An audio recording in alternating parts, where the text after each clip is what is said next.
आज का मेरा टॉपिक ऑफ डिस्कशन है कॉर्टिकोस्पाइनल एंड द रूब्रोस्पाइनल ट्रैक क्या होती हैं। लेकिन इससे पहले मैंने इस चैप्टर के जितने गाइडन का मैं सीक्वेंस फॉलो कर रहा हूँ चैप्टर नंबर 56 से जो लेक्चर्स बनाए हैं उसमें अभी तक हमने डिस्कस कर लिए मेजर मोटर एरियाज़। उसके बाद अब कुछ आ जाते हैं स्पेशल मोटर एरियाज़। अब स्पेशल मोटर एरियाज़ जो होते हैं ना, ये याद रखना बहुत आसान है, कोई मतलब डिफ़िकल्ट चीज़ नहीं है। आप एक बार रीड करेंगे, आप इसको पढ़ लेंगे, आपको आसानी से समझ आ जाएंगे। मैं जस्ट आपको कुछ एक दो इंपॉर्टेंट बातें बता देता हूँ।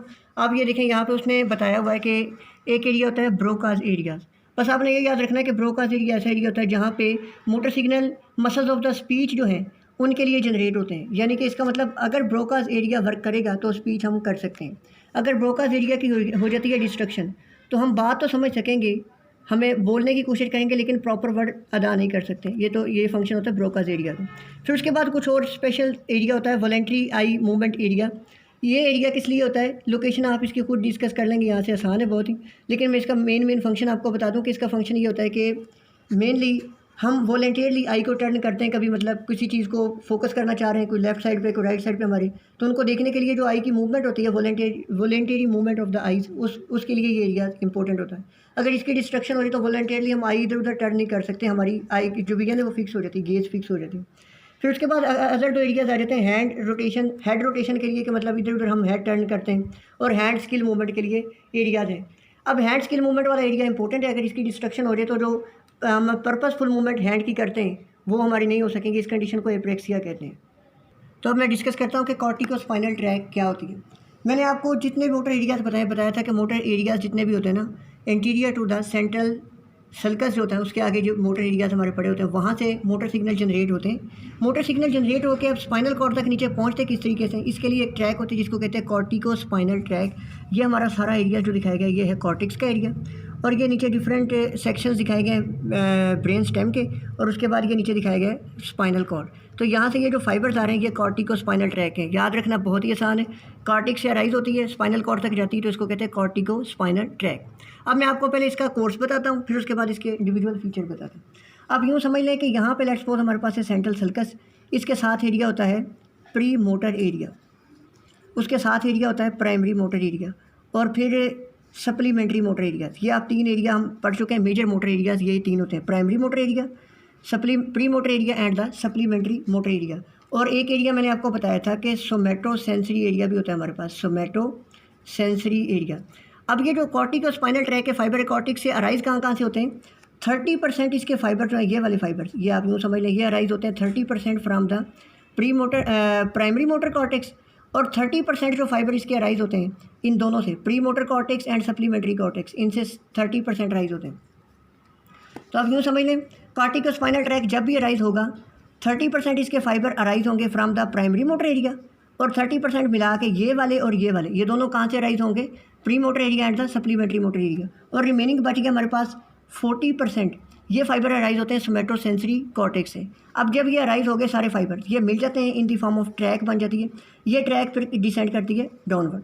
यहाँ पे हमारे पास एक स्ट्रक्चर पड़ा होता है, इसको कहते हैं इंटरनल कैप्सूल।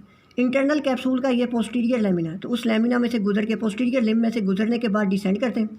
और ये जो सारे तीन सेक्शन दिखाए गए 1 2 3 स्पाइनल कॉर्ड के, असल में ये है क्या चीज़ है, ये बात है हमारे पास पड़ी हुई है हमारी ब्रेन स्टेम का ये स्ट्रक्चर है, इस तरीके से होता है ये मैं आपको दिखा रहा हूँ ऐसे। ये नीचे है स्पाइनल कॉर्ड। तो यहाँ पे ये जो हमारे पास है ये हमारे पास है मिड ब्रेन, ये मिड ब्रेन है, ये पॉन्स है, और ये सबसे नीचे वाला ये क्या है, मेडल्ला, ये हमारी है ब्रेन स्टेम।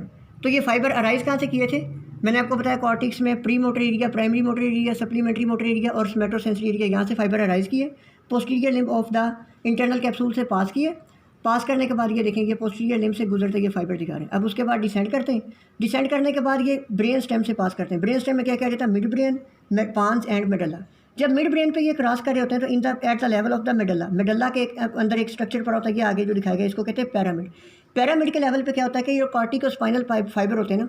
अब देखें अभी तक जितने फाइबर थे, राइट साइड के फाइबर लेट्स सपोज इस साइड के फाइबर जिस साइड से राइज हुए थे उसी साइड पे थे, इप्सिलैटरल थे।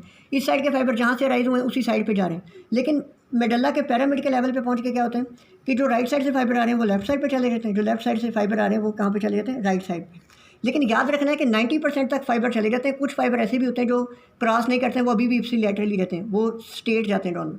जो क्रॉस करके राइट वाले लेफ्ट पे चले गए, लेफ्ट वाले राइट पे चले गए, ये फाइबर जाते हैं in the lateral portion of the cord. अब ये आप देखें, अगर ये स्पाइनल कॉर्ड है तो ये इसका क्या हो गया, लेटरल पोर्शन। तो lateral portion of the cord में चले जाते हैं। तो इन पार्ट ऑफ द इन ये पार्ट जो है कॉर्टिकोस्पाइनल फाइबर का, जो मेडल्ला के पिरामिड लेवल पे क्रॉस कर गया अपोजिट साइड पे और lateral portion of the cord में पहुंच गया, इसको कहते हैं लेटरल कॉर्टिकोस्पाइनल ट्रैक। ये वाली फाइबर, इनको कहते हैं लेटरल कॉर्टिकोस्पाइनल ट्रैक। और जो वो फाइबर थे जो क्रॉस नहीं किए, इप्सिलैटरली गए, वो डिसेंड फर्दर इसी तरह इप्सिलैटरली नीचे जाते रहते हैं।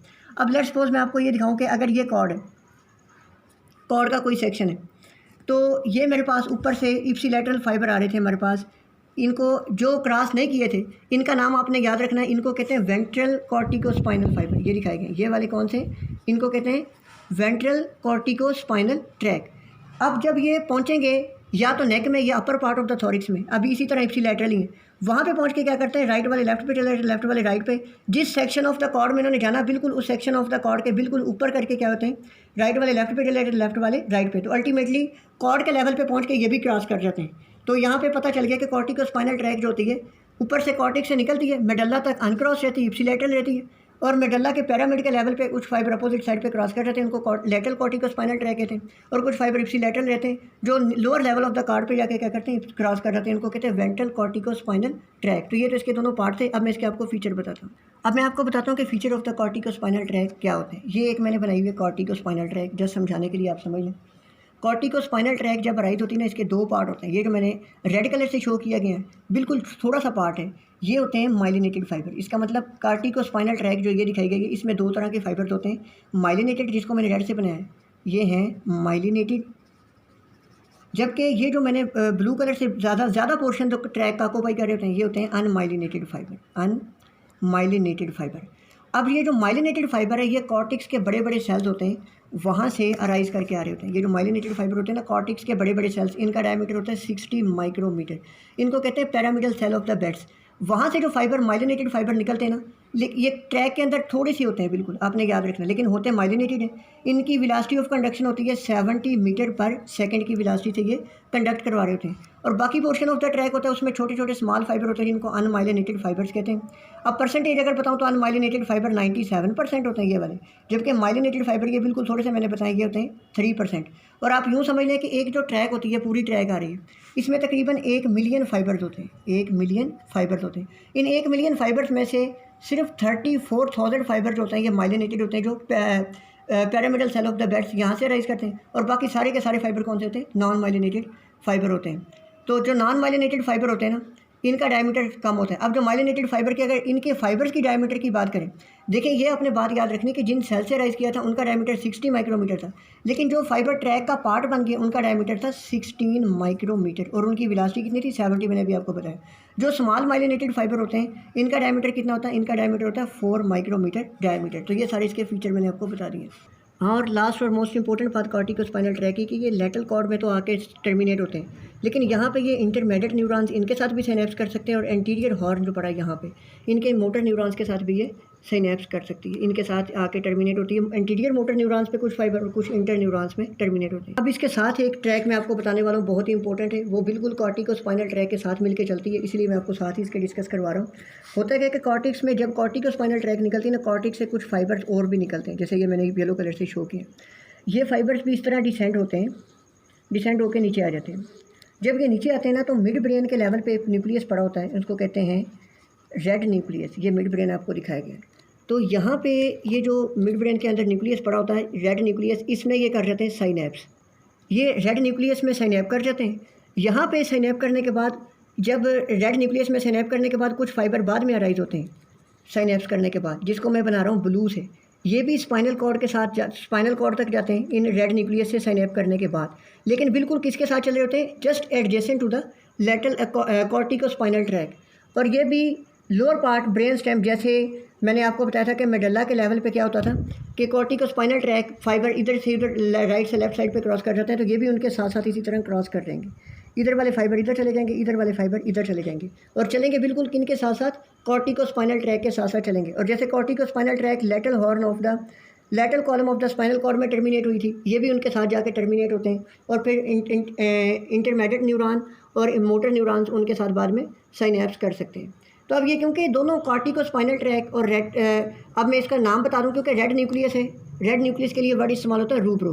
अब रेड न्यूक्लियस है, ये जो फाइबर निकले साइनेप करने के बाद ये स्पाइनल कॉर्ड में जा रहे हैं, किसके साथ साथ चल रहे हैं, कॉर्टिकोस्पाइनल ट्रैक के साथ। इनको कहते हैं रूब्रोस्पाइनल ट्रैक, रूब्रोस्पाइनल ट्रैक आपने याद रखना है। और ये भी टर्मिनेट कहाँ पे होती है, कॉर्टिकोस्पाइनल ट्रैक के साथ, in the lateral column of the cord यहाँ पे खत्म होती है। और ये कॉर्टिकोस्पाइनल ट्रैक और लेटरल रूब्रोस्पाइनल ट्रैक ये lateral portion of the cord में खत्म हो रही है, इसलिए इनको lateral system of the cord कहते हैं। अब मेनली अब इनके फंक्शन आपको बता दूं, कॉर्टिकोस्पाइनल ट्रैक डिस्टल जो लिम्ब है हमारे, उसके अंदर मसल्स हैं जैसे कि muscles of the finger hand, उनके कंट्रोल के लिए होते हैं।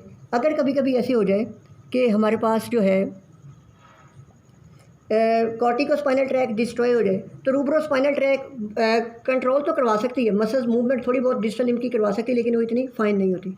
तो ये तो सारा कॉर्टिको एंड रूब्रोस्पाइनल ट्रैक। अगर कोई क्वेरी आप मुझे कमेंट सेक्शन में पूछ सकते हैं। Thank you very much.